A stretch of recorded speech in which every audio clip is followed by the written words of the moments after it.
Déjà, je m'associe à vos... à- Ah si, si, si, si, à votre mot de bienvenue pour accueillir toutes les personnes ici dans la salle et sur Zoom à ce moment de discussion. Deux mots introductifs seulement, qui sont en fait deux mots du titre, face à face et transition. Face à face, pourquoi? Parce qu'on est à un moment d'actualité où, bien sûr, on est tous invités à débattre et à faire des choix à la veille d'une élection importante. Et il nous a paru important d'ouvrir un peu les alternatives, de les expliciter.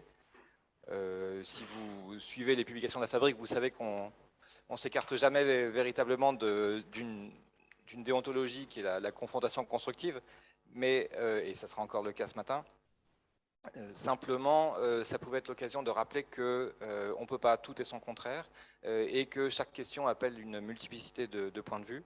Donc voilà, ça nous paraissait important de profiter de l'actualité pour exposer cette façon de travailler. Deuxième point, la transition. Dans la presse, on trouve tous les jours une dizaine de papiers qui nous expliquent qu'on est à la veille d'un bouleversement ou en plein milieu d'un changement de paradigme. S'il pleuvait 1 euro du ciel à chaque fois que l'expression changement de paradigme est prononcée, on serait tous riches. Et il y a une forme d'ironie à constater que jour après jour, on nous annonce que demain ne ressemblera absolument pas à hier. Et d'un autre côté, depuis 10 ans que la fabrique a été lancée, donc, on s'aperçoit, on avance pas à pas dans notre compréhension du monde, on répond aux questions évidemment de nos mandants, mais aussi aux questions de la presse. Et pas à pas, ça dessine des grands questionnements, on pourrait aussi dire des grandes anxiétés, qui sont assez récurrentes, qui sont assez invariantes. Nos premiers questionnements, est-ce que le progrès technique est un progrès pour l'emploi? Bien sûr. Deuxième questionnement, notre tissu productif se modifie, évolue, est-ce qu'il est en train de se déchirer? Troisième questionnement, notre travail change, le contenu de notre travail et de nos emplois change, mais sommes-nous, nous, travailleurs, capables de changer assez vite pour garder le rythme? Et bien sûr, est-ce que toute cette épopée industrielle est tenable, soutenable énergétiquement, climatiquement? Voilà des grands questionnements qui, mois après mois, interview après interview, dessinent de grandes structures la réflexion de la fabrique de l'industrie. Ces changements, ces questionnements changent presque pas, et c'est dans le presque pas que se mesure, je crois, l'épaisseur du mot transition. C'est-à-dire qu'en 10 ans de travail, on voit bien qu'on se heurte là à des problématiques techniques, complexes, controversées, auxquelles on ne peut évidemment pas se soustraire, c'est-à-dire que nous sommes tenus d'y apporter des réponses, mais ça mobilise une forme d'intelligence collective et on n'est pas trop de notre équipe de la fabrique et de vous tous pour s'y atteler. Donc c'est notre terrain de jeu, on sera ravis d'apporter des réponses encore pour les 10 ans qui viennent, mais c'est bien tout le sens qu'il faut voir à ce mot transition. Et donc on va parler de problèmes qui sont compliqués et qui appellent une multiplicité des intelligences.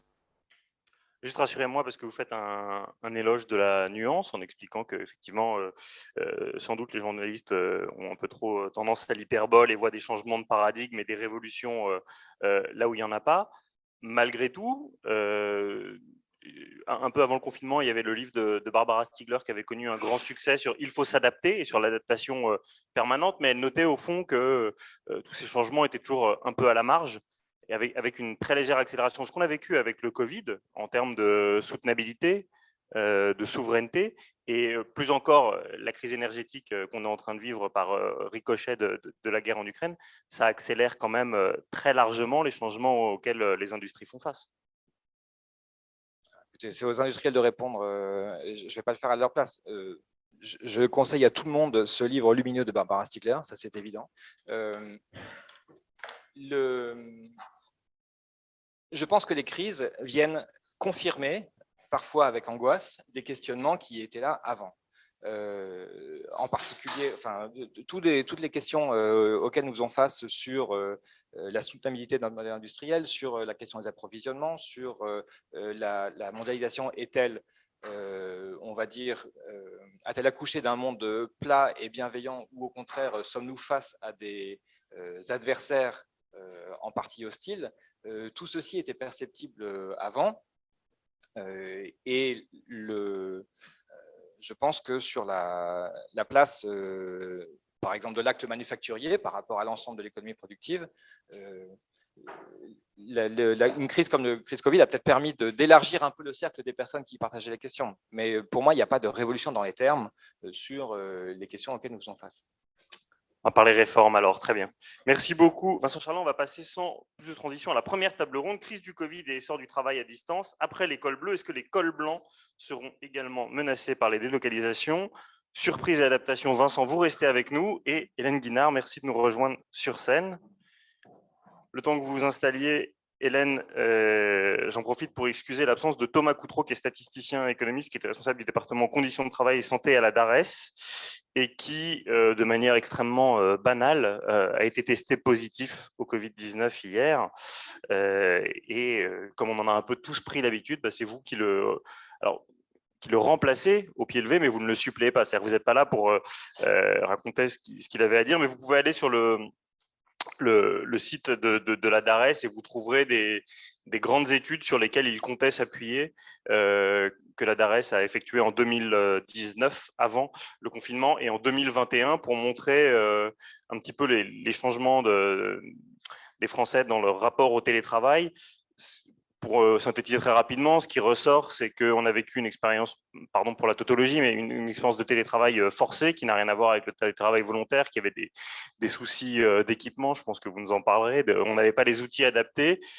Et après 2 ans, ce qu'on voit, c'est que c'est pas la révolution totale, donc ça va dans le sens de ce que vous disiez. Il y a la moitié des télétravailleurs qui ont la possibilité de le faire encore, qui décident de ne pas le faire et qui veulent retourner au bureau, et que donc on assiste à une légère montée en puissance du télétravail. L'autre point qu'ils mettent vraiment en avant à la DARES concerne les conditions de travail.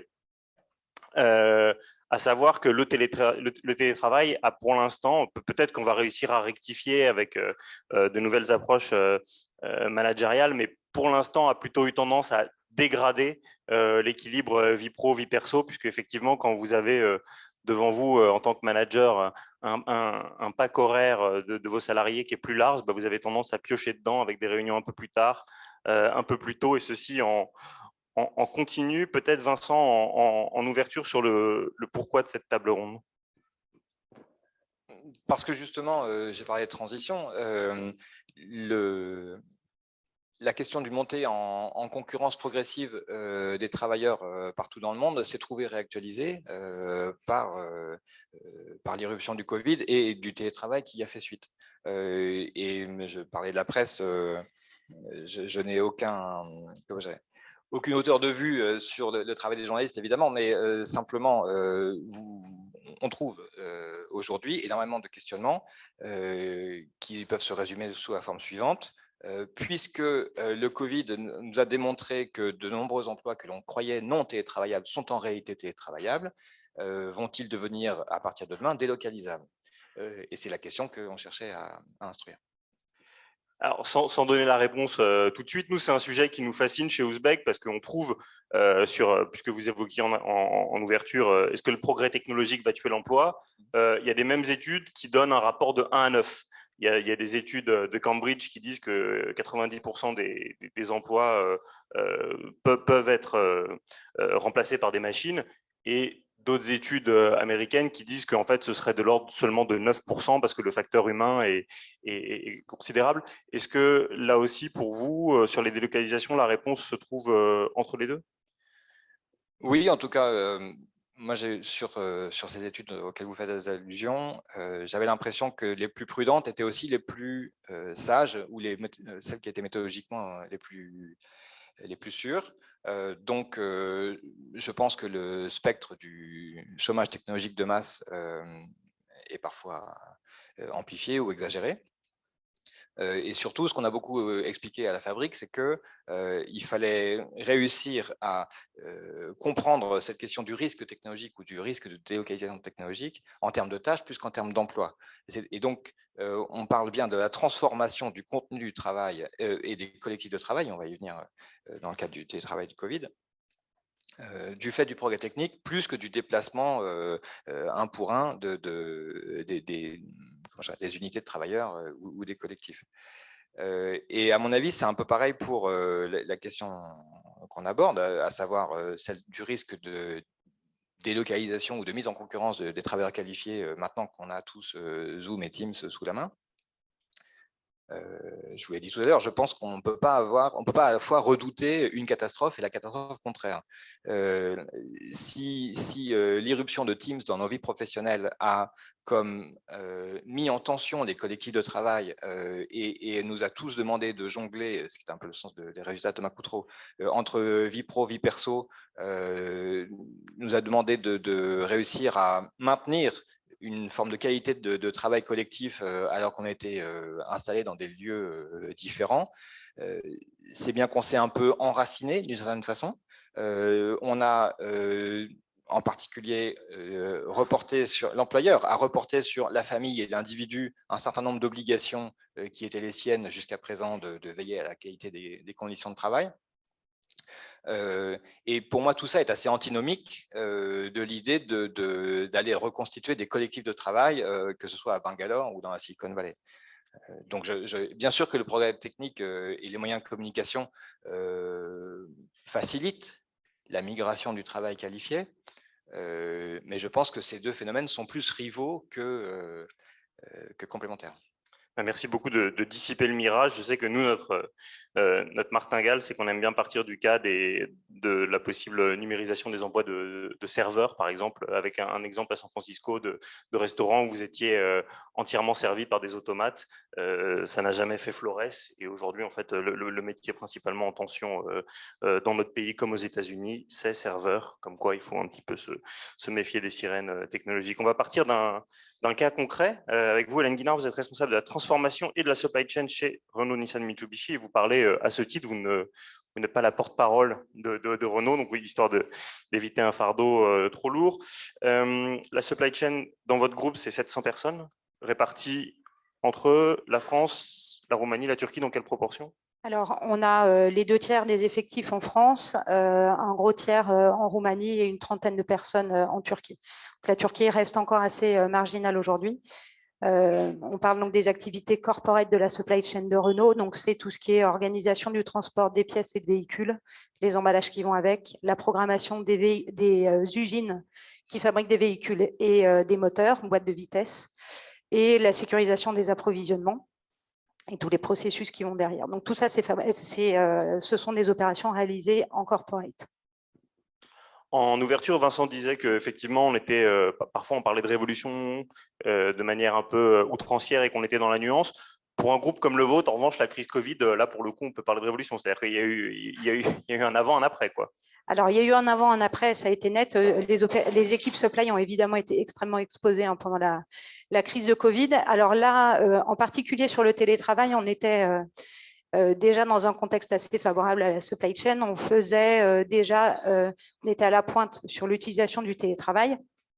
On avait déjà 50% des personnes pré-Covid qui faisaient du télétravail de manière régulière. Avec, du coup, on en parlait, le vendredi, les plateaux étaient quand même assez vides. Donc, on avait un effet assez visible déjà de recours au télétravail. Donc, ce qui veut dire que les personnes étaient équipées pour pouvoir télétravailler. On avait tous des PC portables qui fonctionnaient depuis chez nous. Pardon.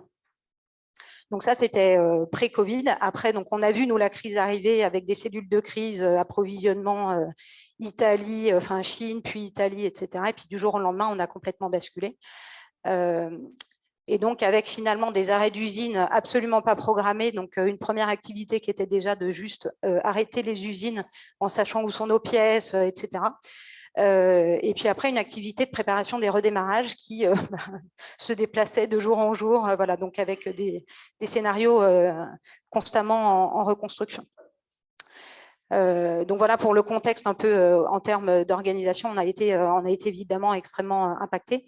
Après, donc chez nous aussi, on a eu des fonctions essentielles et non essentielles, et donc typiquement les activités de transformation étaient plutôt non essentielles. On a eu du chômage partiel qui a été mis en place où les gens travaillent que le matin.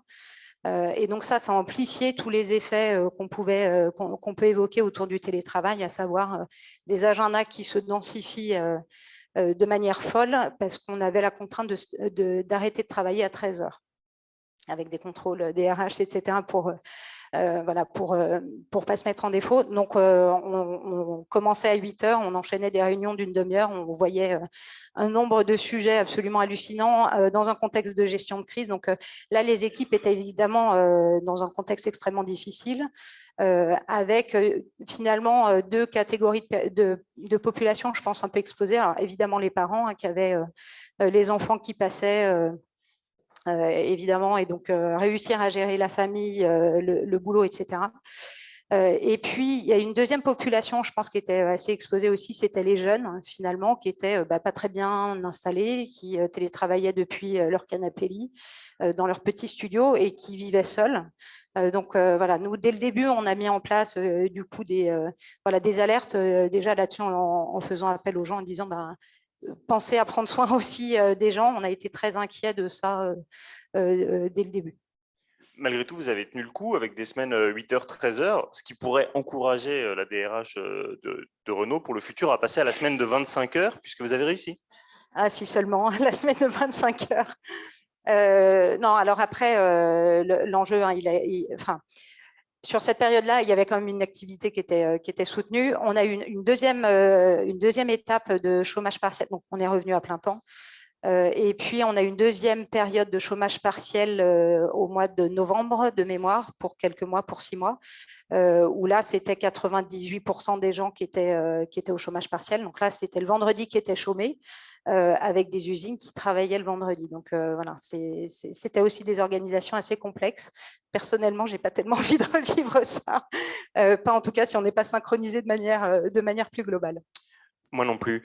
Pour revenir sur l'expérience en termes d'adaptation technologique, vous disiez avant que le groupe avait une certaine avance avec un certain nombre de gens qui avaient des PC portables, mais ce n'était pas le cas de absolument tout le monde, absolument partout, puisqu'il y avait des différences fortes entre pays, puisque c'est un peu le sujet de la table ronde. Est-ce que les Français étaient mieux préparés au travail à distance que vos collègues roumains ou turcs ? Juste une précision, c'est la supply chain dans le groupe Renault qui était un peu à la pointe. Effectivement, on n'a pas eu le même contexte du tout à l'ingénierie, dans le centre qui fait les prototypes de Renault. Donc, il y a une usine de fabrication dans le technocentre. Donc, voilà, même en corporate, on peut avoir des activités extrêmement physiques. Évidemment, là, c'était pas aussi télétravaillable qu'à la supply chain. Et du coup, pour en revenir à la question, la Roumanie, ça a été la même peine, je dirais. En fait, la Roumanie était déjà dans une organisation avec du télétravail et des bureaux flexibles, avec des jours imposés en fonction des équipes. Donc, du coup, ça s'est fait sans douleur. Une différence, par contre, pour la Roumanie, c'est qu'ils reviennent tout juste sur site, un peu au compte-gouttes, depuis 3 semaines. Voilà, donc eux, ils ont fait 2 ans sans aller sur site du tout. Voilà, nous, dès qu'on avait les périodes, les vagues qui descendaient, on retournait sur site. Alors, pas nécessairement sur notre site principal. On a été hébergé pendant 6 mois au Technocentre dans des plateaux de passage, du coup. On a expérimenté le flex office, du coup. Mais on est revenu maintenant dans nos locaux. Les Roumains, pas du tout. Voilà. Une illustration de plus de la célèbre maxime, quand on s'estime, on se désole, et quand on se compare, on se console quand même, parce que c'était long. Cette crise Covid, pour vous, elle a permis de briser un tabou. Vous allez me dire si c'était positif ou pas. C'est que vous vous interdisiez auparavant de travailler à distance sur les séquences d'intelligence collective. Et là, nécessité faisant loi, vous avez dû vous y mettre. Vous en tirez quel bilan ? Que finalement, c'est possible. Par contre, ça se prépare. Voilà. Donc, ça se fait effectivement assez différemment. Donc, pour être peut-être un peu plus concrète, donc on était en train de préparer une transformation à la supply chain. On s'interdisait de faire des formations, par exemple, aux méthodes agiles en dehors du présentiel. Bon, là, forcément, on a dû s'adapter. On a quand même réussi à transformer l'organisation, mettre en place une nouvelle organisation basée notamment sur des équipes autonomes, etc. Donc, en plein Là, on était en télétravail à 100%, chômage partiel. Et donc, là où 2 ans, 3 ans plus tôt, on avait lancé une nouvelle organisation en présentiel, on avait fait un événement en France, un événement en Roumanie, etc., sur 2 jours. Là, on s'est dit, bon, on va faire ça en digital. C'est sûr que ça n'a absolument rien à voir. Ce n'est pas du tout la même préparation, les mêmes dynamiques, les mêmes scénarios d'intelligence collective, mais ça fonctionne. Voilà, donc on a fait tomber ça. On a fait tomber une autre barrière aussi qui était que même si on faisait du télétravail avant, c'était quand même pas pour les managers. Bon, là, les managers, ils y sont passés eux aussi, ils ont vu que ça marchait. Je peux vous poser une question? Est-ce que cette transformation, donc mise en place d'équipes autonomes ou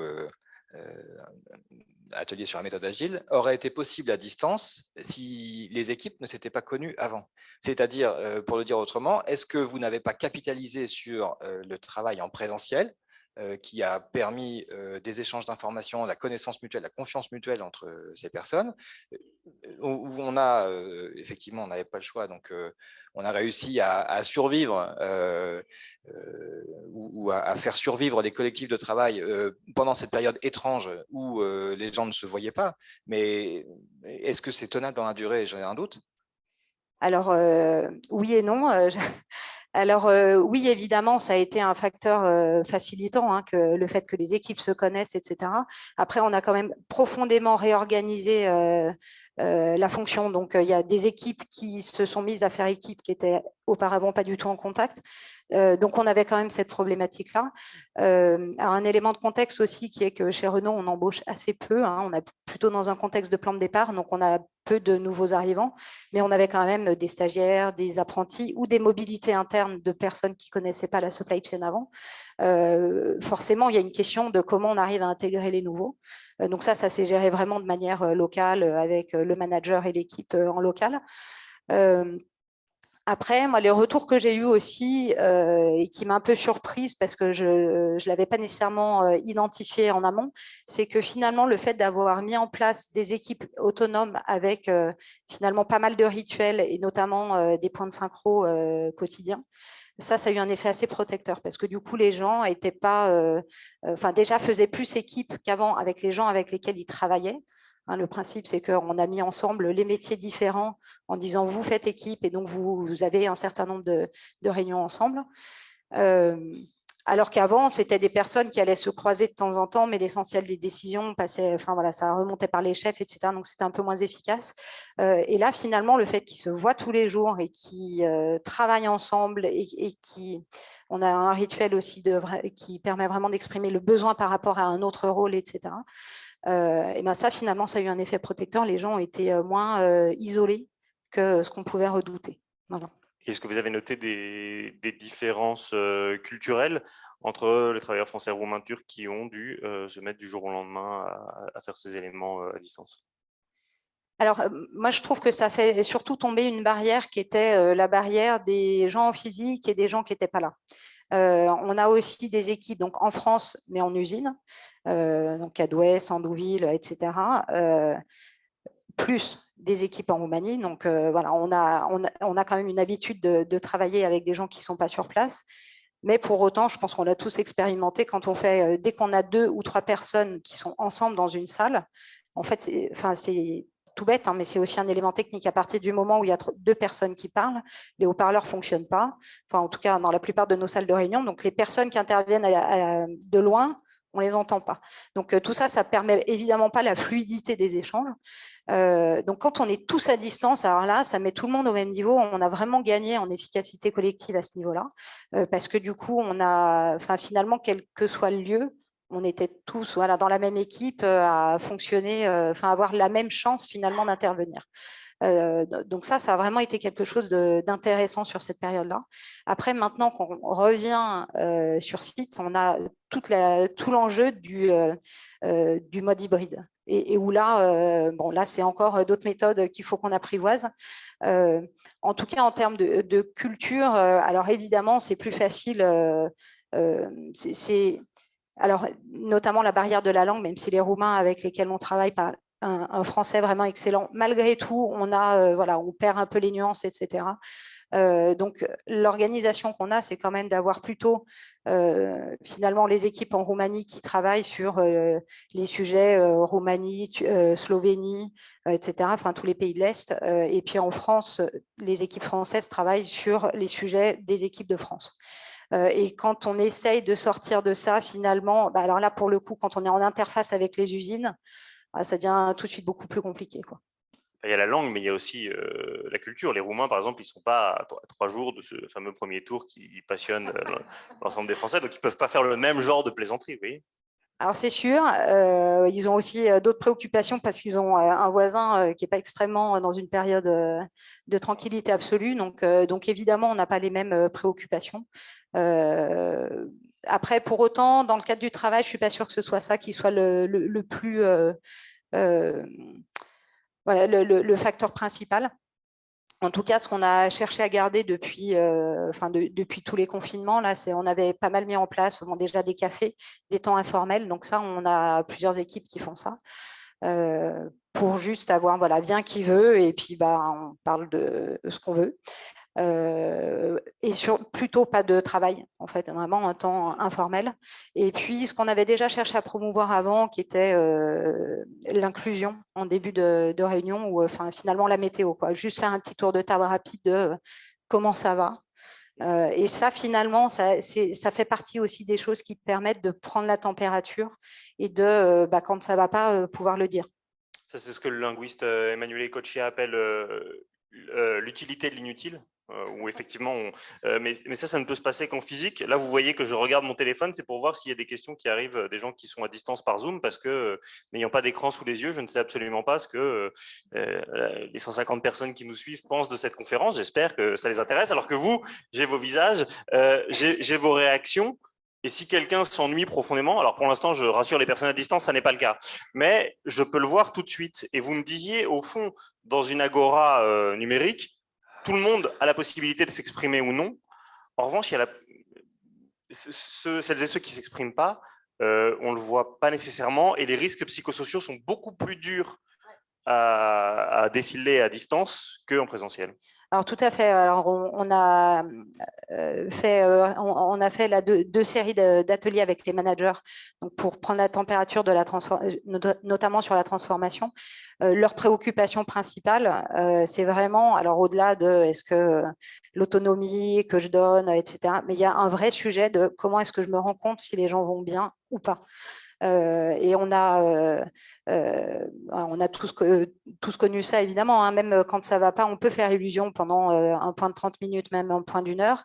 On pousse évidemment à mettre la caméra, mais parfois, les bandes passantes ne le permettent pas. On peut aussi s'abriter derrière ça quand on ne veut pas, quand on veut pas montrer en fait, que ça ne va pas. Donc, voilà, c'est plus facile à détecter évidemment en présentiel. Hein. Tiens, est un peu plus fermé, machin, etc. Ou voilà un petit café, puis ça permet de capter. Là, c'est sûr qu'on n'a pas ça. Donc oui, les managers se posent évidemment ces questions-là de comment, comment détecter et comment accompagner. Vincent, quand vous entendez ça, qu'est-ce qui vous paraît être spécifique au groupe Renault Nissan Mitsubishi et qu'est-ce que vous retrouvez par exemple chez l'ensemble de vos adhérents? Alors, 2 points. D'une part, je pense qu'on connaît tous des situations dans lesquelles ce télétravail a plutôt produit un effet de surimplication, volontaire ou pas, mais de gens qui ne décollaient pas de leur écran Zoom. Et statistiquement, quand même, nous, les éléments qu'on avait pu récolter montrent que télétravail, en général, conduit à du surtravail. Et c'est un des 2 grands leviers de gain de productivité que le télétravail permet aux employeurs. L'autre étant le flex office et les économies bureau.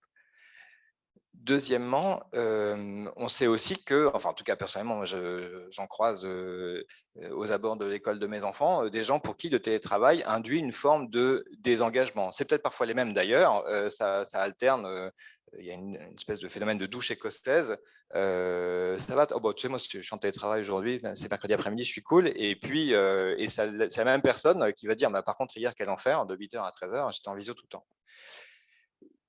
Ça revient à dire, à mes yeux, ce que je disais tout à l'heure, c'est-à-dire que par la grâce des outils numériques, l'employeur sait comme décharger sur soit la famille, soit les gens eux-mêmes, soit en fait personne, d'obligations qui étaient les siennes jusqu'à présent, de veiller à la qualité des conditions de travail.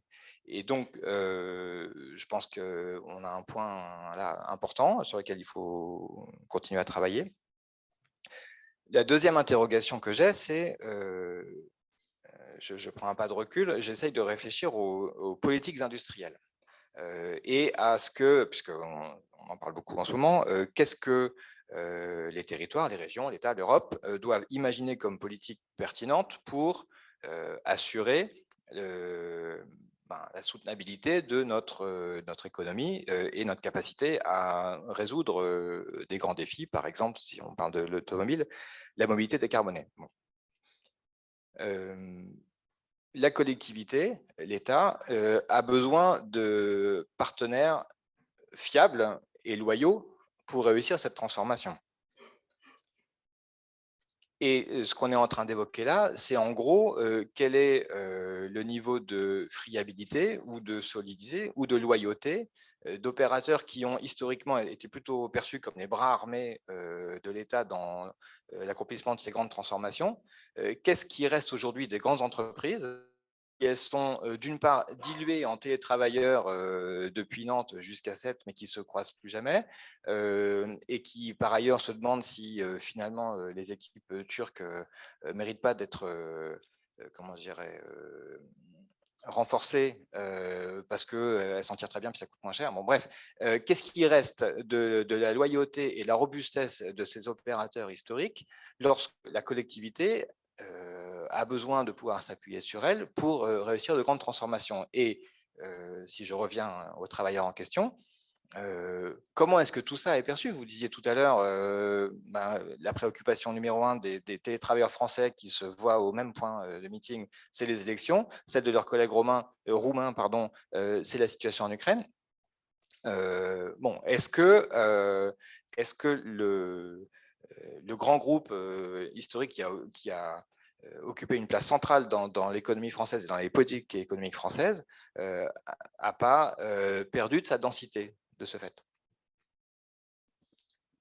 Je pense que la crise là, permet quand même de faire apparaître des sujets majeurs d'un point de vue politique industriel. On est depuis 1 an et demi maintenant, on n'a pas vécu que le Covid, on a la crise composant électronique, on a maintenant évidemment la guerre en Ukraine. Ça a permis de quand même mettre sur la table, est-ce que la Terre est plate? Bon, apparemment, il y a des frontières quand même qui sont bien remontées. Donc, on a des vrais enjeux industriels de comment, sécurisation des approvisionnements, etc. Ça finit par avoir une influence sur les décisions politiques. Donc voilà. Et pour prolonger la remarque et la question sous-jacente de Vincent, est-ce que la crise Covid vous a obligé à redéfinir des nouveaux socles en se disant, voilà, ça on l'a fait parce qu'on était sous la contrainte, mais maintenant qu'on ne l'est plus, tel moment doivent être ritualisés en présentiel et non, on ne doit pas céder au tout numérique, il faut qu'il y ait des rencontres.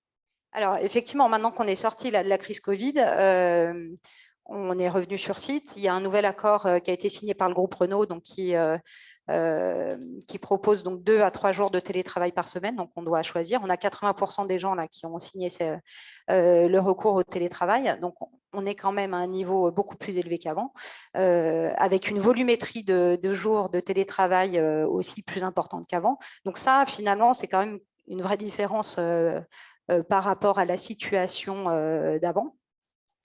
Je crois que j'ai oublié la question. Est-ce qu'il y a vous avez redéfini des nouveaux socles minimum? On sait que dans la Silicon Valley, un certain nombre d'entrepreneurs ont dit maintenant en fait c'est fini, voilà, ils sont allés au bout du mythe de la fluidité, il n'y a plus de bureau, il n'y a plus de réunion, il y a un login et puis on n'en parle plus. Ils vont revenir, je vous rassure, mais est-ce que vous mettez quand même un minimum? Ouais, j'ai lu des trucs là-dessus aussi. Bon, moi, ça ne me fait pas rêver. Non, pour le coup, maintenant qu'on a signé cet accord-là, on a aussi organisé finalement le retour sur site où c'est pas 2 jours open bar. C'est voilà, un jour qui a été fixé en accord avec l'équipe, donc au sens hiérarchique du terme, un jour avec l'équipe projet. pour que les gens se voient, en fait. Et donc, pour moi, non, on est quand même plutôt sur un équilibre par rapport au tout télétravail ou tout présentiel. Maintenant, on vient sur site pour des temps collaboratifs. La consigne, enfin, la recommandation, c'est d'éviter de venir sur site pour faire des audios toute la journée. Ça n'a pas de sens.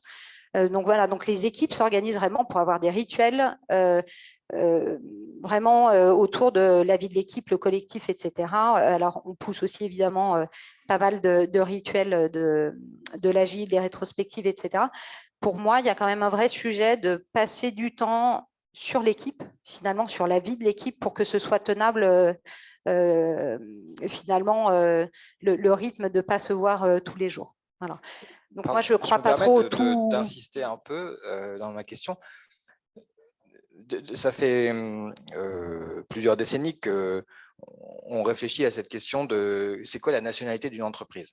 On sait qu'un grand groupe comme Renault peut avoir des capitaux en majorité étrangers, des ventes essentiellement à l'étranger, et pour autant, tout le monde en parle comme étant un groupe tricolore, français de cœur, enfin tout ce que vous voulez. La question, pour moi, c'est est-ce que cette double vague Covid plus Zoom, ou Zoom apporté par le Covid, a rendu un groupe comme Renault un peu plus apatride? Moi, j'en ai pas l'impression. Je pense que dans le cadre de Renaulution, on l'a réaffirmé aussi. Alors, certes, le site de Flins, demain, ne produira plus de voitures, mais est en train d'être reconverti précisément vers l'économie circulaire et la mobilité décarbonée. On est en train de regrouper toutes nos activités électriques dans le nord de la France. Donc, non, pour moi, on garde nos racines françaises, évidemment. Après, oui, on a aussi des sites en Espagne, etc., en Roumanie, évidemment. Mais non, oui, pour moi, on garde nos racines. Moi, je trouve que le nouveau plan a quand même bien insisté là-dessus, finalement, à capitaliser là-dessus et à bien clarifier ça. Alors, j'ai quelques questions qui arrivent justement par la magie de la technologie. Il y en a une qui est dans le prolongement de celle-là, vous y répondez comme vous voulez, ce n'est pas nécessairement vous qui avez toutes les clés, puisque vous êtes responsable de la transformation de la supply chain et pas forcément de la stratégie du groupe. On vous demande, dans cette période difficile pour le secteur automobile, est-ce qu'une recherche de baisse des coûts peut conduire à privilégier la délocalisation de certains postes? Donc, est-ce que c'est facile d'accélérer le déracinement? Vous venez à moitié d'y répondre quand même. Après, alors l'industrie automobile, elle est connue pour sa capacité à gérer les coûts, ça c'est sûr. On commence aussi à avoir des injonctions de décarbonation pour faire le lien avec la table ronde d'après. Et on a aussi plus globalement des enjeux de sécurisation des approvisionnements. Donc, c'est toujours un équilibre finalement à trouver entre les coûts et l'empreinte industrielle. Et donc, c'est pas tant le coût de transport, je pense, qui change la donne, mais l'enjeu que le transport coûte en termes de CO2 émis, c'est ça finalement qui peut avoir un impact aussi sur le sourcing. Question pour tous les deux, vous directement, et puis vous, de ce que vous avez pu observer auprès de vos adhérents. Quel était le rôle du leadership dans la gestion de cette période de crise qui impliquait des changements organisationnels assez brutaux? Est-ce qu'on était plutôt sur leadership et équipe autonome, hein, communication non violente et namasté, ou quelque chose d'un peu plus vertical? Les deux, je ne fais pas de réponse directe. Non, on a vu les deux. Hein. Alors évidemment, on poussait on portait cette transformation avec des équipes autonomes, etc. Après, quand on est en mode gestion de crise, on est dans un mode plus directif aussi. Hein. Aujourd'hui, c'est l'EVP du manufacturing qui choisit les voitures qu'on va fabriquer en fonction des composants qu'on a. Donc, c'est sûr que c'est plus la personne qui fait la programmation de son usine qui a cette décision-là. Mais ce n'est pas mon chef non plus et ce n'est pas son chef non plus. Donc, quand ça remonte à ce niveau-là, quelque part, évidemment, il y a du directif sur certaines choses. Ce qu'on est en train d'essayer de clarifier, c'est finalement l'autonomie, elle ne peut pas se faire sur ce type de décision. Mais elle peut, il faut aussi clarifier finalement le champ d'autonomie. Il ne faut pas s'attendre à en avoir sur tout ce qui est gestion de crise, effectivement.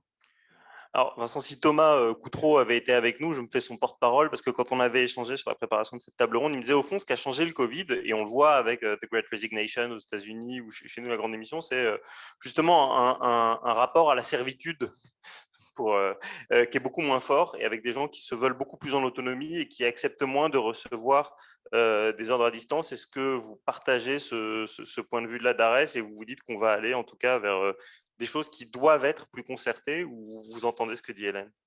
Ben, je suppose qu'il s'appuyait sur des chiffres. Moi, personnellement, je me suis plutôt beaucoup demandé si le télétravail n'était pas un privilège de classe et si le Covid n'avait pas renforcé cette caractéristique-là. On a évidemment beaucoup parlé des premières lignes et pas premières lignes, mais plus généralement, une distinction, une fracture s'est faite jour entre ceux qui peuvent télétravailler tranquillement, c'est-à-dire en gros ceux qui ont un espace calme avec une pièce en plus chez eux, et les autres. Donc ça, pour moi, c'est vraiment quelque chose. Et donc le rapport à la servitude volontaire, j'avoue, m'apparaît un peu secondaire par rapport à ça, puisque en gros, on n'avait pas le choix. La deuxième remarque que je voulais faire, c'est que ce télétravail, il a été donc imposé pour beaucoup, et c'est ça qui le distingue du télétravail en tant que tel, dont on se demande s'il doit être généralisé ou pas. Une des variables clés dans l'explication de l'efficacité ou de la non-efficacité du télétravail, c'est est-ce que c'est un mode d'organisation qui s'avère plutôt profitable et rentable ou pas, c'est justement l'intelligence avec laquelle il est mis en place. Plusieurs études attestent de ce que le télétravail choisi offre des rendements, s'il faut parler comme ça, bien supérieurs au télétravail imposé. Donc là encore, je pense que le volontariat autour de cette organisation du travail est un élément essentiel de son efficacité.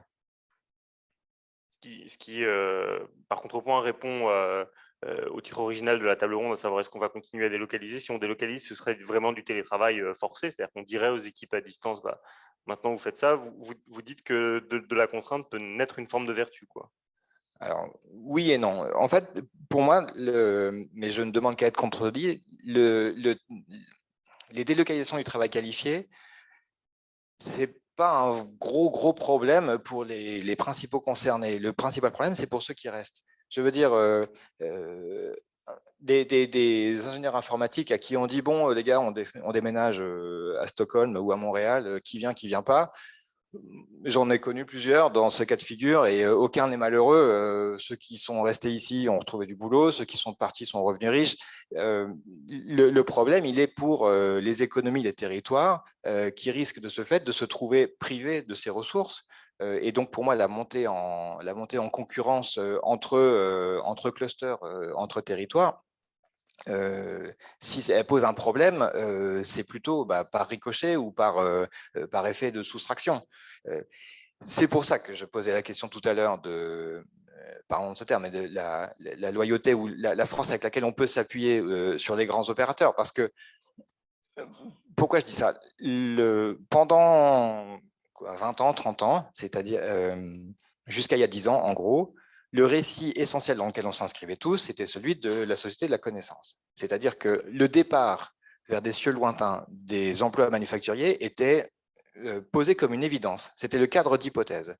Et on se disait, et les politiques en premier, on dit, bon, qu'à cela ne tienne, nous, on va se spécialiser sur les métiers qualifiés, ce sera ça notre plus-value, et l'Europe et la France deviendront, je cite, les économies de la connaissance les plus compétitives du monde à horizon de temps.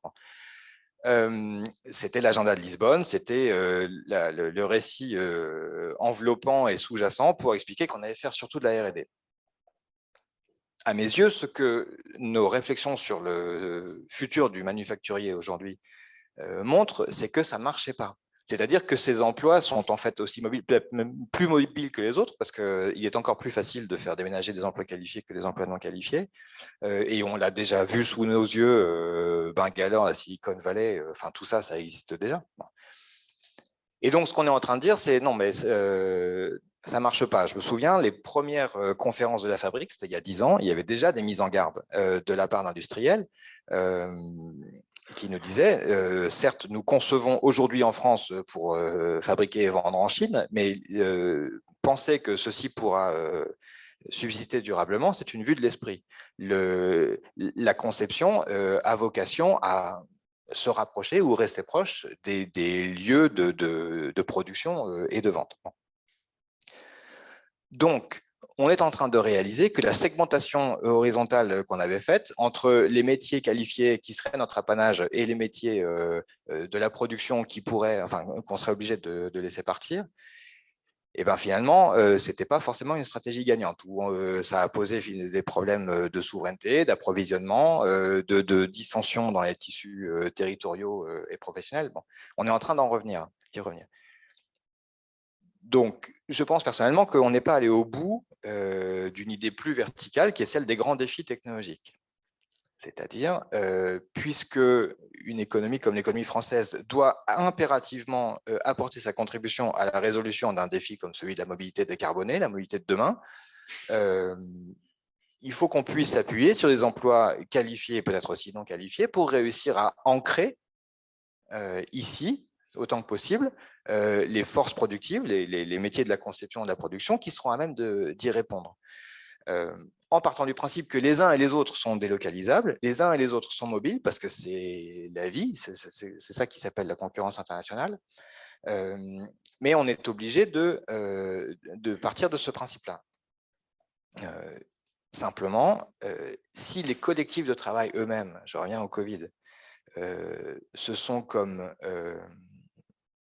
vaporisés, c'est-à-dire que si le fait même de travailler sur un même lieu, un même territoire, n'a aux yeux de l'employeur une importance qui est devenue que secondaire, alors ça veut dire qu'il faut s'y prendre autrement. Et qu'on fonctionnait jusqu'à présent sur un réflexe, un mode de pensée qui consistait à dire l'État a une politique technologique verticale, enfin une ambition, un grand défi technologique, il faut trouver un opérateur, le CEA, l'ONERA, Airbus, enfin bref, quelqu'un d'important sur qui on va pouvoir compter, s'appuyer pour que cette transformation advienne. Si la généralisation du travail à distance a affaibli d'autant les structures de travail, il faut pouvoir mettre en œuvre, parce qu'on a toujours un défi de mise en œuvre, mettre en œuvre nos stratégies d'une façon différente. Par exemple, construire des attracteurs territoriaux. De cette façon, la Silicon Valley, c'est ça. C'est-à-dire qu'on ne se soucie pas de savoir qui va s'installer, on se soucie d'abord de savoir que ça va se faire ici. Alors, si le Grand Nord ou le quart Nord-Est devient le lieu où en France existent tous les talents pour la mobilité électrique et la mobilité décarbonée, il faut jouer cette carte-là, peut-être pas en faisant appel à Renault principalement, pardon de dire comme ça, mais c'est-à-dire en imaginant plutôt des clusters, des écosystèmes, bref, des sites universitaires, et en n'oubliant pas la recherche publique, qui est parfois le parent pauvre du système. Je ne le prends pas personnellement, on fait pas mal de partenariats en ce moment. Donc sur l'hydrogène, IVIA se fait avec Plug Power. Donc on ne part pas tout seul non plus sur toutes ces technologies-là. Il y a une question que j'aime bien qui arrive, qui est un peu taquine et qui va effectivement dans le sens du titre de la table ronde. Est-ce que la montée en gamme de notre industrie passe assertion, la montée en gamme de notre industrie passe par un renforcement de notre innovation? Question, le télétravail n'est-il pas l'occasion d'aller chercher de nouvelles compétences créatrices et inventives ailleurs? Est-ce que c'est quelque chose que vous entendez au sein de votre DRH? On vous dit qu'il y a peut-être des pros du design scandinave qu'on n'a pas assez attrapés et qu'on pourrait plus facilement pêcher avec le télétravail. Alors j'entends, le contexte de Renault aujourd'hui, c'est quand même qu'on est plutôt dans un plan de départ que dans un plan d'embauche. Donc ça, évidemment, ça joue. Et les compétences qu'on cherche plutôt à renforcer, c'est autour de la data. C'est là où on a vraiment des poches de recrutement. Il ne faut rien s'interdire, hein, mais je ne pense pas qu'on puisse aller vers une délocalisation du design demain, voilà, ne serait-ce qu'en Roumanie ou autre, quoi. Voilà. On a quand même notre empreinte industrielle. Je pense qu'une partie de notre efficacité aussi, c'est la proximité avec les sites. On travaille quand même mieux quand on sait de quoi on parle et qu'on va en usine de temps en temps, qu'on connaît les gens. Moi, ça me rassure plutôt de nous rappeler qu'on est un animal social, en fait. Hein, donc, on n'est pas 100% digitalisable, robotisable ou délocalisable. Voilà. Je crois en l'intelligence collective. Donc, il y a cette limite-là. De toute façon, vous y avez répondu avec votre propos précédent. On voit que même pour des multinationales, la question de l'ancrage territorial est extrêmement importante. Les directeurs marketing allez, on prend un gros mot, puis pas industriel, mais de McDo ne fonctionnent pas de la même façon aux États-Unis et en France. Ils ne conçoivent pas leurs magasins et leurs employés de la même manière. Il y a ça, et puis il y a le fait que, à mon avis, les compétences restent l'intrant, si je peux le dire comme ça, numéro 1 dans cette équation. Donc, bien sûr que les emplois qualifiés sont assez mobiles, mais enfin, que ce soit les territoires ou les États ou les entreprises, doivent réussir à proposer une offre intéressante, attractive, qui fasse sens à des gens qui sont bien formés et dotés de compétences. Et donc, il faut pouvoir proposer des collectifs de travail, et je persiste à penser qu'un collectif de travail qui fait sens, c'est un collectif de travail qui se voit et qui a quand même une certaine forme de colocalisation. Donc, les grandes entreprises sont aussi amenées à choisir, si j'ose dire, les écosystèmes en fonction des endroits où sont produites les compétences. Pardon, ouais, du coup, effectivement, ça me fait penser à une chose, c'est que sur la data, on a lancé Software République. Le centre est à Toulouse. C'est historiquement pas du tout un site qu'on a chez Renault. Les compétences étaient plutôt là. Ils ont monté ça, cette structure ici. Donc, je crois effectivement beaucoup à l'importance pour un collectif d'avoir un lieu de regroupement. Bon, après, ce que je note, c'est qu'on l'a quand même fait en France, même si ce n'est pas en région parisienne et pas en Inde, où il y a très certainement des compétences plus intéressantes, ou complémentaires, ou, etc., ou équivalentes au moins. Justement, vous tombez à pic avec Toulouse. On vous demande, alors j'ai bien compris encore une fois que vous n'étiez pas en phase d'expansion, mais essayons de nous projeter sur 2025 avec un nouveau plan de conquête de la part de votre groupe. Est-ce que les entreprises revoient leur méthode de recrutement, et notamment de recrutement à distance, dans les régions plutôt que dans les grandes métropoles? C'est-à-dire, est-ce que vous partez maintenant de bassins territoriaux avant de partir des conséquences? Alors, je ne sais pas répondre à la question d'un point de vue recrutement. En tout cas, moi, ce que j'ai constaté, c'est qu'aujourd'hui, on a de plus en plus de personnes finalement qui s'autorisent à quitter la région parisienne. C'était extrêmement anecdotique il y a ne serait-ce que 5 ans. J'avais une personne dans l'équipe d'à côté qui vivait à Nice, qui venait 2-3 jours, alors soit toutes les semaines, soit tous les 15 jours. J'ai des collègues qui sont partis à Nantes, qui vivent comme ça depuis 10 ans. Ça restait quand même des cas très isolés. Moi, ce que je vois aujourd'hui, c'est qu'il y en a de plus en plus qui s'autorisent ça. Donc, est-ce que dans 10 ans, on recrutera encore? J'espère. En tout cas, moi, le jour où je dois changer, une entreprise qui ne propose pas de télétravail, pour moi, c'est inenvisageable en fait d'y aller. Donc, pour moi, il y a quand même un sujet d'attractivité et de rétention des talents autour de ça aussi, avoir cette flexibilité-là, dans la mesure effectivement où c'est choisi. J'entendais samedi dernier Sébastien Bazin dire qu'en fait, ils avaient un énorme essor inattendu avec le Covid. C'était que justement en région, les hôtels étaient désormais de plus en plus loués à la journée. Toutes les salles de réunion étaient prises par des travailleurs qui vivent en région et pour lesquels l'entreprise n'a pas jugé bon d'ouvrir une succursale, d'ouvrir des bureaux, mais qui sont sur cette forme de flexibilité. Ça vous paraît être aussi là aussi un avenir du recrutement qui est valable pour le secteur de l'industrie ou c'est quand même beaucoup plus réservé aux services? Je ne sais pas quels seront les choix des futurs employeurs. Il y a un petit côté dystopique quand même dans cette question. Moi, personnellement, je me projette pas avec beaucoup d'enthousiasme dans un futur dans lequel le lieu de travail sera l'Ibis du coin. Bon. Donc, c'est-à-dire qu'on ne peut pas à la fois… Je questionne, hein. Je n'ai pas une appétence pour Black Mirror, mais comme je ne vois pas Bright Mirror advenir, je pose la question. Je pense qu'on ne peut pas sérieusement dire que nos entreprises ont besoin de compétences et d'intelligence collective et imaginer des schémas comme ça. Je n'arrive pas à résoudre cette équation. une autre question qui arrive, et puis après, encore une fois, comme il y aura un petit privilège pour la salle, on vous permettra, comme au XXe siècle, de poser des questions à la main. On vous demande, est-ce que cette crise ne risque pas d'accentuer les inégalités entre les cols bleus qui n'ont pas accès au télétravail, effectivement, ce que vous disiez tout à l'heure sur le privilège de classe, et les cols blancs? Est-ce qu'on pourra compenser ça? Évidemment, pour un certain nombre de métiers manuels, ça va être compliqué. Et est-ce que l'industrie qui est déjà confrontée à des problèmes de recrutement et qui offre ce type d'emploi risque de voir ces problèmes s'accentuer? Moi, j'espère qu'on a passé le pic du problème. C'est-à-dire que cet épisode de télétravail brutal et subi a, par endroits, on le sait, réveillé, enfin même déclenché des conflits, de genre, eux, les cadres de la direction ont le droit d'aller télétravailler alors que nous, on est obligés de venir bosser sur site et on n'a pas de masque et on n'a pas de gants, c'est un scandale. Bon. J'espère qu'on va pouvoir apurer ce passé-là, ce passif-là. Et vous l'avez compris, moi je pense que les cols blancs qui sont télétravaillés en masse vont peut-être aussi devoir revoir un tout petit peu leur équation ou apprendre à redoser présentiel et distanciel. Donc, je ne suis pas particulièrement inquiet sur un risque de clivage social sur cette question du télétravail.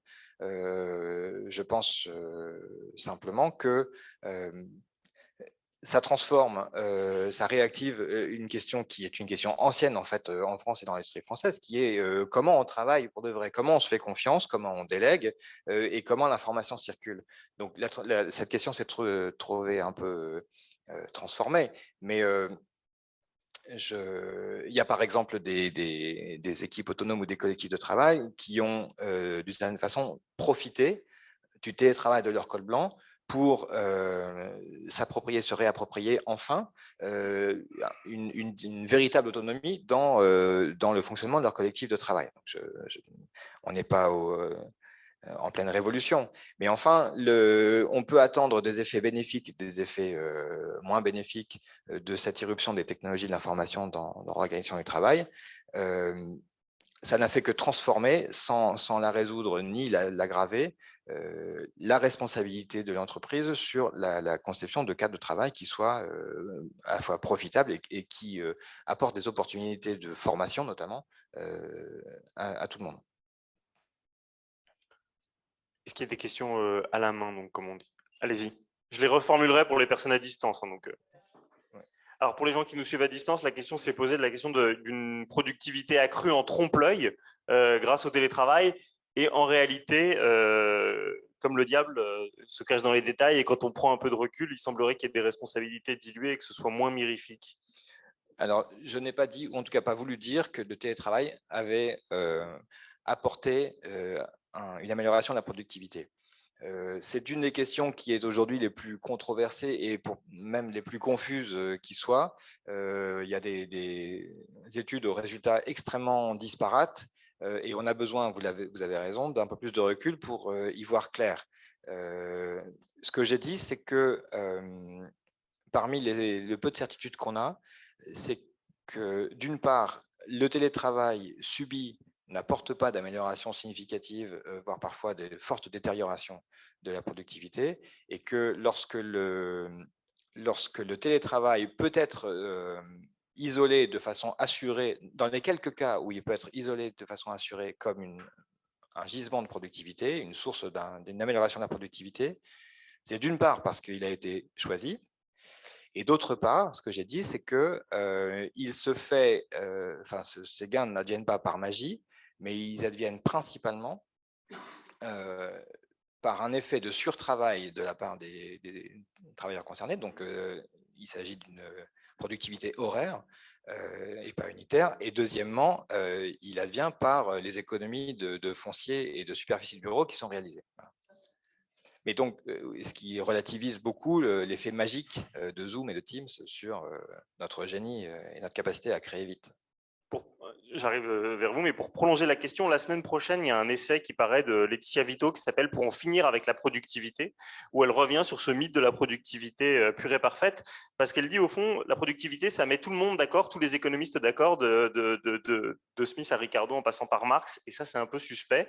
Il y a un gigantesque biais de genre dans cette notion de la productivité, et elle part du Covid qui en fait a montré des inégalités de genre colossales face au télétravail, en prenant l'exemple pour ne fâcher personne dans cette salle avec les industries, elle prend l'exemple des universitaires. Les femmes universitaires, maîtres de conférences, ont publié moins d'articles, elles ont cessé de faire de la recherche pendant le Covid parce qu'elles arrivaient à faire leur enseignement, mais elles étaient prises par un grand nombre de tâches domestiques, donc elles n'ont pas pu, alors que les hommes, peut-être parce qu'ils sont infiniment plus brillants, etc., ont réussi à produire encore plus d'articles que d'habitude. Alors évidemment, elles trouvent ça très suspect. Est-ce que vous-même, vous avez noté des biais de genre importants dans le rapport au télétravail? On a beaucoup d'autres études qui corroborent ce que dit Laetitia, avec effectivement le fait que malheureusement, dans cette expérience de télétravail forcé, c'est quand même les femmes qui en ont fait encore plus. Oui, alors on l'a vu aussi sur les réseaux sociaux.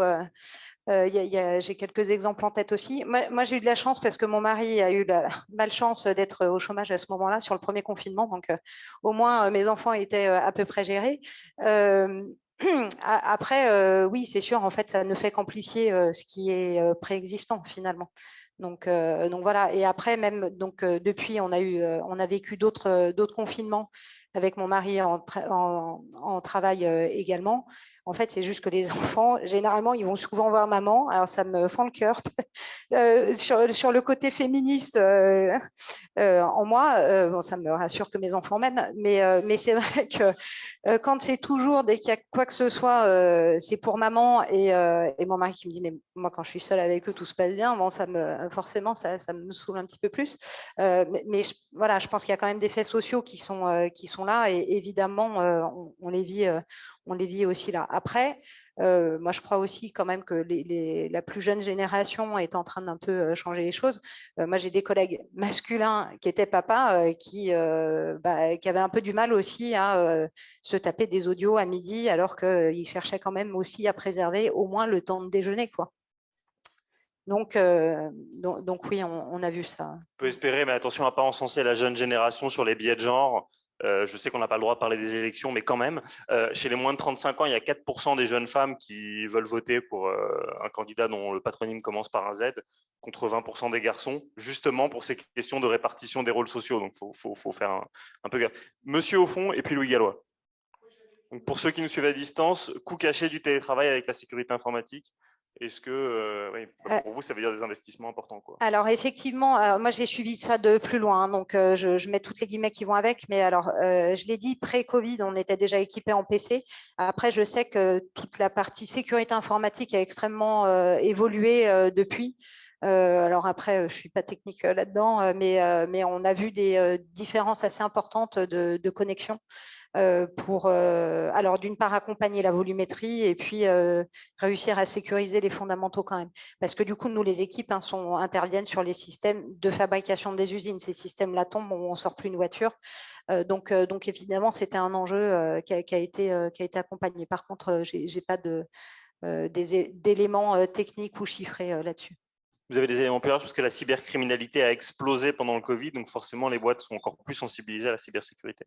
Je ne sais pas répondre sur la question de la cybercriminalité ou cybersécurité. Je sais juste dire que ça a accru évidemment une forme de dépendance, puisqu'on parle parfois de souveraineté. On sait d'où viennent ces solutions techniques qui permettent au système de fonctionner à distance. Louis Gallois.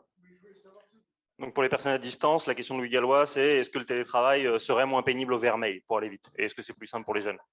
Alors oui, alors j'ai pas d'éléments statistiques là-dessus, mais oui, il y a un élément générationnel aussi. Les plus seniors, je n'aime pas trop ce mot, mais déjà, dans l'étude qu'on a faite au moment du confinement, on s'est rendu compte qu'il y avait une vraie inégalité par rapport à la maîtrise de l'outil informatique. Alors, c'était probablement marginal, mais des gens qui ne sont pas très à l'aise à taper sur ordinateur, etc.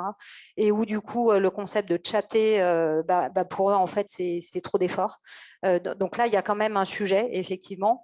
Et plus généralement, on voit que ce n'est pas du tout les mêmes usages de tout ce qui est outils numériques.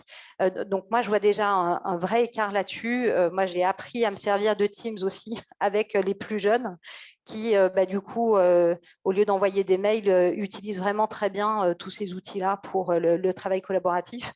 Donc, oui, les jeunes à ce niveau-là nous apportent de la richesse. Et après, là où il y a une autre inégalité, je pense quand même, c'est à quel point on est confortable ou pas en télétravail. Ça, on l'a vu aussi. Et il y a un vrai sujet d'arriver dans le monde du travail, en fait. En particulier, alors, ceux qui ont déjà connu du travail, entre guillemets, normal pré-Covid, bon, mais ceux qui arrivent dans le monde du travail et qui se disent, mais c'est ça, le boulot, de juste passer d'une réunion à une autre, on voit la personne ou on ne voit pas la personne. Enfin, ouais, c'est sûr que c'est compliqué. Après, on a assez peu d'embauches, donc ça reste un phénomène que je n'observe pas aussi de manière aussi importante, mais oui, c'est un vrai sujet. Vincent, en complément, vous me disiez avant qu'on vienne sur scène que c'était plus la question de l'ancienneté que de l'âge à proprement parler, à savoir que ceux qui viennent d'arriver ont vraiment particulièrement mal vécu les choses, quoi. Ah, bah, enfin, ça, oui, j'en suis convaincu. Alors, la fabrique, c'est un échantillon hautement représentatif de 10 personnes. Donc, mais je peux affirmer que la vie a été un peu plus compliquée pour les personnes qu'on a embauchées en période de confinement, ça forcément. Et je crois, après avoir lu pas mal de choses sur la mise en place du télétravail et les leçons qu'en tirent les employeurs, les entreprises,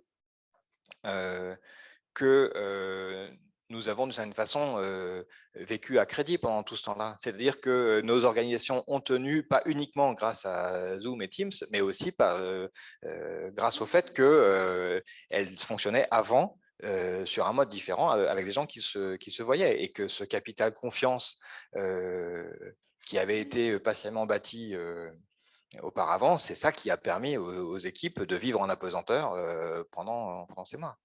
Et c'est pour ça qu'avec le retour sur site, il y a un vrai sujet en mode hybride d'utiliser le temps sur site pour vraiment travailler cette dynamique collégiale, parce que sinon, on ne s'en sortira pas, effectivement. Alors, j'ai une dernière question à distance et puis je prendrai toutes les questions de la salle. Je vous rassure, je ne frustrerai personne. Le parti pris du fonctionnement des entreprises reste encore l'individualisation des tâches avec des objectifs et des évaluations personnelles. Au-delà de l'apport ou des limites du télétravail, qu'est-ce qu'on fait pour passer à des modèles plus collectifs, plus coopératifs? Et donc, ça rejoint effectivement aussi le type de cette table ronde. Est-ce que le fait d'ouvrir encore les frontières, ça permettrait d'être plus collectif ou au contraire, il y a un risque de dilution? Alors, moi, je porte une transformation précisément qui cherche à s'appuyer sur l'intelligence collective. Donc, la question résonne bien. Non, moi, je pense qu'il y a, alors, d'une part, dans les éléments qu'on a fait, on cherche à avoir des objectifs communs d'équipe, finalement, pour avoir une même finalité, avec après la question de comment est-ce qu'on reconnaît finalement la contribution individuelle. Renault a changé sa méthode d'évaluation depuis cette année, avec une part sur les objectifs et une part sur les comportements. Les comportements sont évidemment individuels.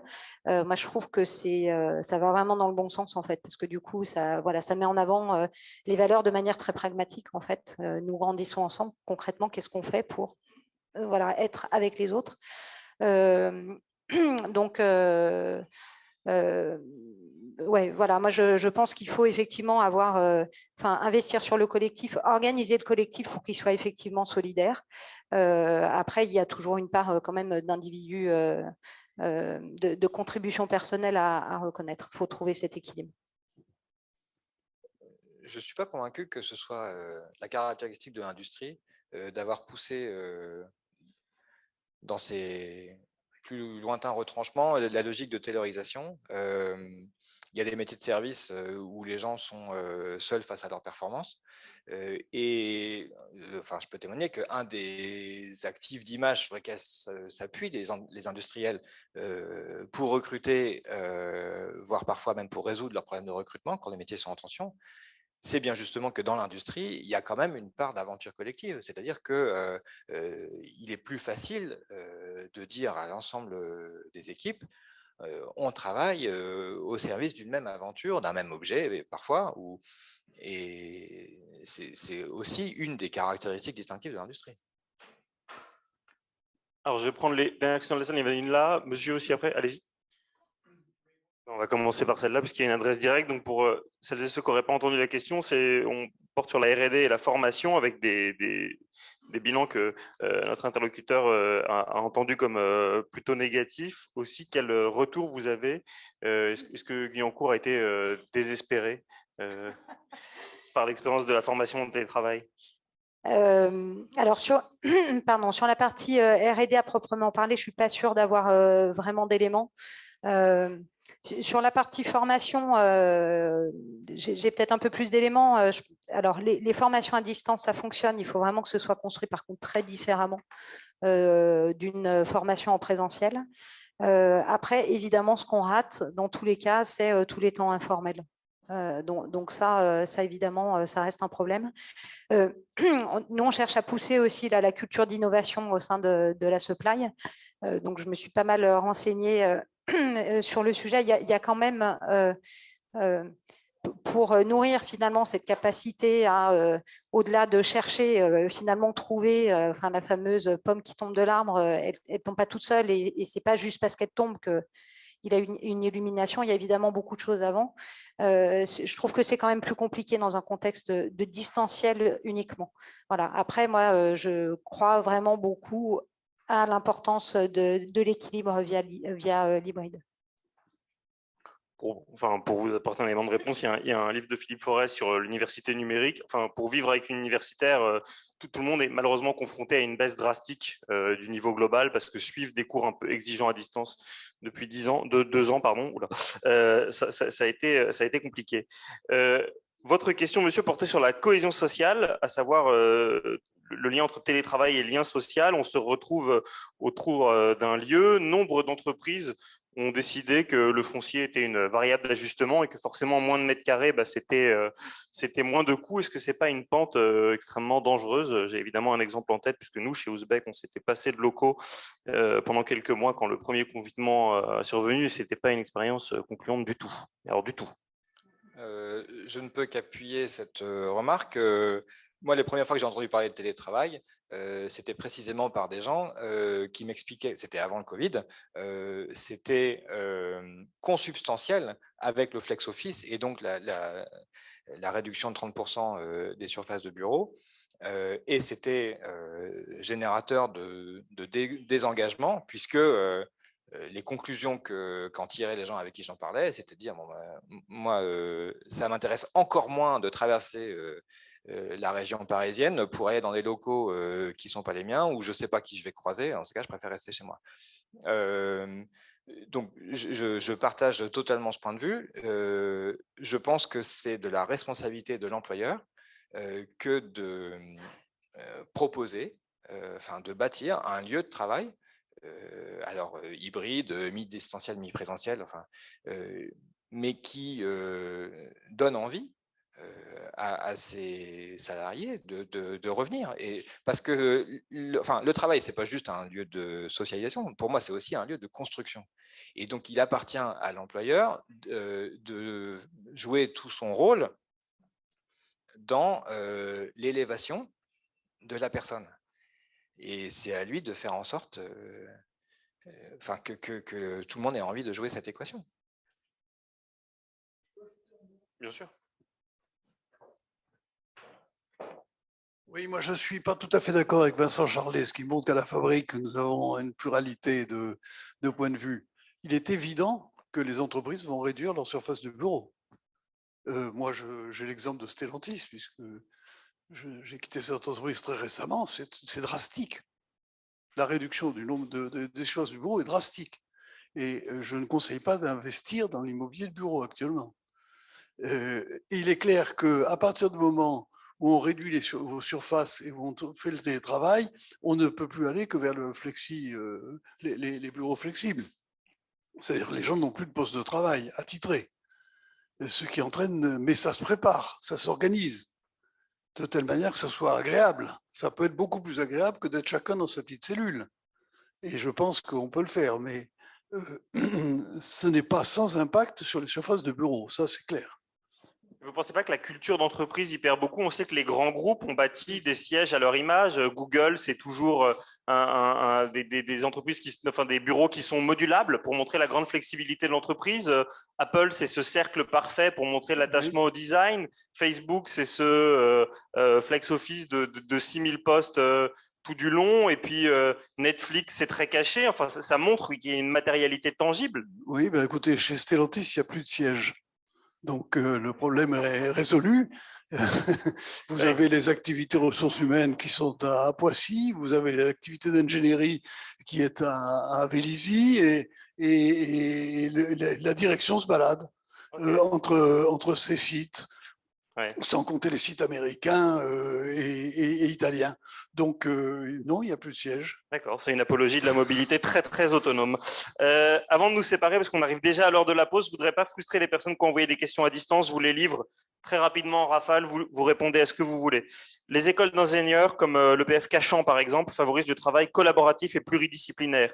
Ne croyez-vous pas que pour des jeunes ingénieurs, .ES, important, il y a un besoin de faire très important en travaillant notamment en équipe hybride? Dès lors, la distinction entre col blanc et col bleu a-t-elle encore un sens? Première question métaphysique, il vous faudrait 4 heures, mais voilà. L'industrie sans les services ne peut exister, de même pour les services sans industrie. Dès lors, le télétravail des services délocalisés ne peut-il pas freiner l'industrie de demain? Et puis j'en aurai une dernière, mais elle est plus fermée, donc je vous la donne après. Voilà, déjà ces deux-là. Qui se lance? Et vous pouvez répéter la deuxième question. Il y a eu un carambolage de mots là. Ouais. L'industrie sans services ne peut exister. Oui.